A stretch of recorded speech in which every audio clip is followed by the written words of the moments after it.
Hello class 10 students. Today we will discuss about the remaining paragraphs of the first story of supplementary reader. Now students आगे देखते हैं. When he was 15 he met with an accident that affected his career. Edison अपनी 15 साल की उम्र में थे तभी उनको एक एक्सीडेंट को फेस करना पड़ा जिसकी वजह से उनके करियर पे बहुत ही ज़्यादा इफ़ेक्ट पड़ा. While he was doing an experiment. देखिए उनकी लाइफ का जो एक्सीडेंट था वो क्या था. एक बार वो अपने लेबोरेटरी में एक्सपेरिमेंट कर रहे थे. The train turn round a corner. और ट्रेन एक कॉर्नर से टर्न ले रही थी, मीन्स मोड़ ले रही थी. There was a sudden jolt. Sudden means अचानक और जॉल्ट मीन्स झटका. तो वहाँ पे अचानक से झटका होता है. And a bit of phosphorus fell on the floor of his carriage. और उनका जो सामान वहाँ पे पड़ा था उसके ऊपर phosphorus, bit of phosphorus means phosphorus आपने केमिकल है, केमिस्ट्री में पढ़ा होगा, वो उनके सामान पे गिर जाता है. And it caught fire. और आग लग जाती है. Before he could put it out the newspapers had cot fire. जब तक वो सामान उठा पाते न्यूज़पेपर्स ने आग पकड़ ली. The fire spread and Edison shouted for help. आग बढ़ती ही चली गई और एडिसन ने किसी को मदद के लिए शोर मचाया, आवाज़ लगाई. The guard came in and together they were able to put out the fire. Guard अंदर आया और एडिसन और गार्ड ने मिलकर आग को बुझा दिया. But that was the end of Edison service on the train. लेकिन वो दिन जो उनकी लाइफ में एक्सीडेंट हुआ था, वो जो आग वाला एक्सीडेंट हुआ था, वो उनकी लाइफ का मीन्स एडिसन की जो जॉब थी रेलवे में उसमें वो उनका लास्ट सर्विस था. He was dismissed at the next station. और उनको दूसरे स्टेशन पे डिसमिस कर दिया गया. Now the next 5 years Edison took up jobs in different cities. आने वाले 5 सालों तक एडिसन ने कई अलग अलग सिटीज़ में जॉब की. He made good use of the libraries and met experts in factories and workshops. उन्होंने लाइब्रेरीज़ का बहुत अच्छा यूज़ किया, बहुत ज़्यादा बुक्स को रीड किया. एंड जो फैक्ट्रीज़ और वर्कशॉप्स के जो एक्सपर्ट्स थे उनसे मिले वो और उनके एक्सपीरियंसेस को गेन किया. He asked them questions. उन्होंने उनसे क्वेश्चंस भी पूछे. Learned a lot from them. उनसे बहुत कुछ सीखा भी. And worked harder at his experiments. और अपने एक्सपेरिमेंट्स में बहुत कठिन काम किया उन्होंने. ड्यूरिंग दिस पीरियड और इस दौरान he was out of a job for a short time. कुछ थोड़े समय के लिए वो कोई जॉब नहीं करते थे, मीन्स कोई जॉब से बाहर थे, कोई जॉब नहीं करते थे. And was staying with a friend. और अपने एक मित्र के साथ में रुके हुए थे. This young man was working in a company there. ये जो उनके मित्र थे वो एक कंपनी में काम करते थे. In that company they had an important machines. उनकी कंपनी में कई इंपॉर्टेंट मशीन्स भी थी. One day the machine stopped suddenly. एक दिन उनके फैक्ट्री में मशीन ने, एक इम्पॉर्टेंट मशीन ने काम करना मीन्स वो रुक गई. Edison was there at that time. उस समय एडिसन भी वहाँ पे मौजूद थे. He had a look at the machine and repaired it within a short time. उन्होंने मशीन को देखा और बहुत थोड़े समय में उन्होंने मशीन को बना दिया. The manager of the company liked Edison. उस कंपनी के मैनेजर ने एडिसन को बहुत पसंद किया. And gave him a good job. उनको बहुत अच्छी job they the. Edison paid of his debts and improved his laboratory. अब एडिसन ने, क्योंकि उनको जॉब मिल गई थी, पैसा आने लगा था, उन्होंने अपने सारे कर्ज, डेब्ट्स मीन्स कर्ज और पेड ऑफ में चुका दिए. उन्होंने अपने सारे कर्ज चुका दिए. And improved his laboratory. और अपनी लेबोरेटरी को इम्प्रूव कर लिया. The next 6 years Edison made a series of invention. अब आगे आने वाले 6 सालों में एडिसन ने बहुत सारी इन्वेंशंस मीन्स बहुत सारे आविष्कार किए, एक कतार लगा दी. One invention followed another quickly and Edison earn more fame and money. एक के बाद एक उन्होंने कई इन्वेंशंस किए और अब उन्होंने बहुत सारा नाम और पैसा कमा लिया. फेम एंड मनी, नाम और पैसा कमा लिया. इन 1877 he was working on a machine. 1877 में उन्होंने एक मशीन पे काम किया. That could reproduce human voice. जिसने वो मशीन क्या कर सकती थी, ह्यूमन वॉइस को रिप्रोड्यूस कर सकती थी.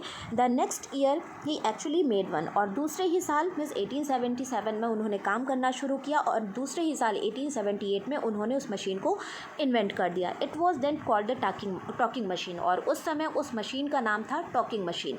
We call it the gramophone now. और अब हम उस मशीन को किस नाम से बुलाते हैं, ग्रामोफोन से. इट मीन्स कि ग्रामोफोन को भी इन्वेंट किसने किया था, थॉमस अल्वा एडिसन ने.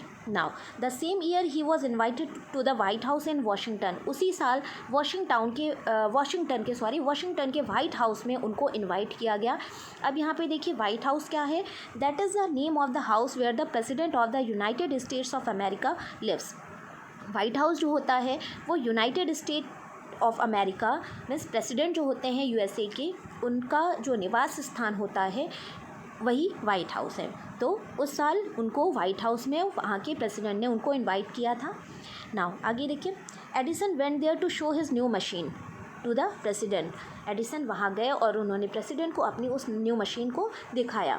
This made him famous all over America, और उसी मशीन के थ्रू वो पूरे अमेरिका में फेमस हो गए। Now he was successful and prosperous, अब वो बहुत ही ज़्यादा सक्सेसफुल हो गए, सफल हो गए, और प्रॉस्परस मीन्स धनी भी हो गए। He owed all this to his mother's help and encouragement and to his own hard work.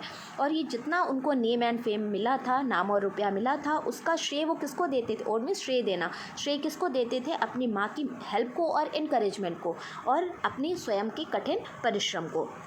Now आगे देखिए, in March 1878 he began to work on an electric lamp. अब 1878 मार्च में उन्होंने एक और इन्वेंशन शुरू किया। वो क्या था? Electric lamp. People used candles and oil lamps in those days. उस समय लोग रोशनी के लिए कैंडल्स और ऑयल लैम्प्स का यूज़ करते थे। Edison promise to give them electric light in 2 years। एडिसन ने प्रॉमिस किया लोगों से कि वो 2 सालों में इलेक्ट्रिक लाइट उनको देंगे। व्हेन ही सेड दिस, जब उन्होंने ये कहा, all the scientist loved at him. सारे साइंटिस्ट जो उस समय के थे वो उन पर हंसने लगे। They said that it was impossible. सारे साइंटिस्ट का कहना था कि ये इम्पॉसिबल है, but Edison was not worried at all. लेकिन एडिसन को इन सब चीज़ों की फिक्र नहीं हुई। वरीड मीन्स चिंता करना, इन सब चीज़ों की चिंता नहीं की उन्होंने। He worked harder and harder. उन्होंने और भी ज़्यादा कठिन काम करना शुरू कर दिया। ही performed 1000 experiments but all of them failed. उन्होंने 1000 एक्सपेरिमेंट्स किए लेकिन उसमें फेल हो गए। But he did not give up hope. लेकिन उन्होंने अपनी आशा नहीं छोड़ी। गिव अप होप, आशा नहीं छोड़ी। I must keep my promise to the people. उन्होंने कहा, मैं अपना वादा निभाऊंगा जो मैंने लोगों से किया है। क्या वादा? कि मैं 2 साल में आपको इलेक्ट्रिक लाइट दूंगा। He said to himself. उन्होंने अपने आप से कहा। And worked harder still. और अब वो और भी ज़्यादा कठिन परिश्रम करने लगे। He was racing against time, क्योंकि समय बीतता जा रहा था और वो टाइम के साथ रेस करने लगे। At last he succeeded in making an electric bulb after nearly 1200 experiments. और लास्ट में उनको अपने इलेक्ट्रिक बल्ब को इन्वेंट करने में सक्सेस मिली। वो सफल हुए। कितने एक्सपेरिमेंट करने के बाद? 1200 एक्सपेरिमेंट्स। ये आपको याद रखना है। मीन्स 1200 एक्सपेरिमेंट करने के बाद उनको सफलता मिल गई और उन्होंने इलेक्ट्रिक लैम्प को इन्वेंट कर दिया।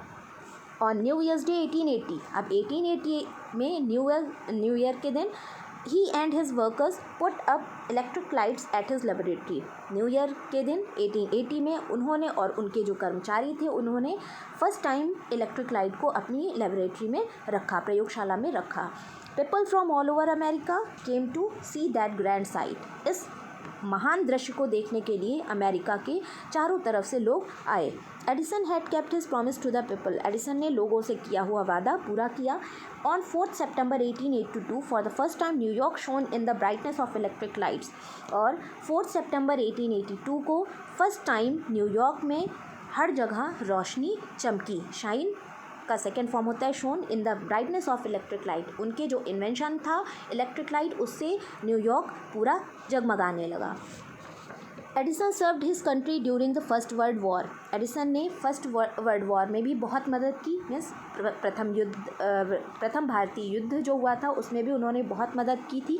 He made 40 war times invention. उन्होंने उस युद्ध के लिए 40 वार टाइम भी इन्वेंट किए थे। And was awarded a medal for his service. और उसके लिए उनको मेडल भी मिला था। In 1929 the silver jubilee of the invention of electric bulb was celebrated in a grand manner। और 1929 में उनका जो इन्वेंशन इलेक्ट्रिक बल्ब का था उसकी सिल्वर जुबली मनाई गई। मीन्स 25th एनिवर्सरी मनाई गई और बहुत ही ग्रैंड मैनर में, बहुत शानदार तरीके से मनाई गई। The president of the United state received him and honoured him at a big function. और वहाँ के जो प्रेसिडेंट थे उन्होंने एक बहुत बड़ा सा फंक्शन ऑर्गेनाइज किया जिसमें उनको सम्मान देने के लिए उन्होंने एडिसन को बुलाया। Edison got up at the function to thank the president. Edison वहाँ जा ही रहे थे प्रेसिडेंट को थैंक्स बोलने के लिए, बट सडनली फेल इल। लेकिन वो अचानक से बीमार पड़ गए। His illness became worse and he died on Sunday morning। अब उनकी जो बीमारी थी वो और भी ज़्यादा बढ़ती गई और संडे मॉर्निंग 18 अक्टूबर 1931 को उनकी मृत्यु हो गई। Thus ended the great and eventful life of a man who enriched human life and happiness। और इस तरह से ये जो महान साइंटिस्ट थे, महान इंसान थे जिन्होंने इंसान के जीवन को खुशियाँ प्रदान की थी उनका अंत हो गया। ही सेड वंस, एक बार उन्होंने कहा था, I shall never invent anything which will destroy life. उन्होंने कहा था कि मैं ऐसी कोई चीज़ का निर्माण नहीं करूँगा जिससे ह्यूमन लाइफ बर्बाद हो जाएगा। I want to make people happy, मैं लोगों को खुशियाँ देना चाहता हूँ। ही ऑल्सो सेड, उन्होंने और भी कहा था, the world has been in darkness too long, ये जो संसार है हमारा ये अंधेरे में बहुत लंबे समय तक रहा है। I would like to give to the world more laughter, मैं वर्ल्ड को, संसार को बहुत खुशियाँ, बहुत हंसी एंड मोर लाइट, और बहुत रोशनी देना चाहता हूँ। ही केप्ट हिज वर्ड, और उन्होंने अपने शब्दों को रखा, मीन्स उन्होंने प्रॉमिस निभाया। His gramophone has brought us more laughter, उनका जो इन्वेंशन था ग्रामोफोन का वो हमारे लिए बहुत ही ज़्यादा लाफ्टर लेके आया। And his electric lamp has given us more light, और उनके इन्वेंशन इलेक्ट्रिक लैम्प ने हमें रोशनी प्रदान की। Today our country and the world needs more man like Edison, every boy and girl should follow his great example. आज हमारी country को, हमारे वर्ल्ड को एडिसन के जैसे ही मनुष्यों की ज़रूरत है। हर लड़के और हर लड़की को इस महान एग्जाम्पल में एडिसन को फॉलो करना चाहिए। सो स्टूडेंट्स, कुछ पार्ट लास्ट के कुछ लाइंस इस पेज में आपको नहीं मिलेंगी, बस 2 और 3 लाइंस हैं जो आपको नहीं मिलेंगी। वैसे मैंने आपको बोला है तो आप उससे सुन के उसका हिंदी समझ सकते हैं। सो स्टूडेंट्स, ये आपका सप्लीमेंट्री का फर्स्ट स्टोरी यहीं पे ख़त्म होता है। तो जितने भी डिफ़िकल्ट वर्ड्स हैं उनको आप नोट डाउन कर लीजिएगा और फिर से स्टोरी को रिपीट कर लीजिएगा। Okay students, thank you.